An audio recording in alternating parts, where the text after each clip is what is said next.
จะลึกไว้เป็นมรดกล้ำค่า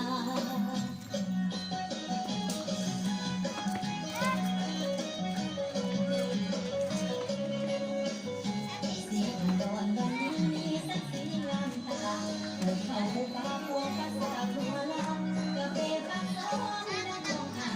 หูนอนหอบพามีสลักหน้าเว้นหู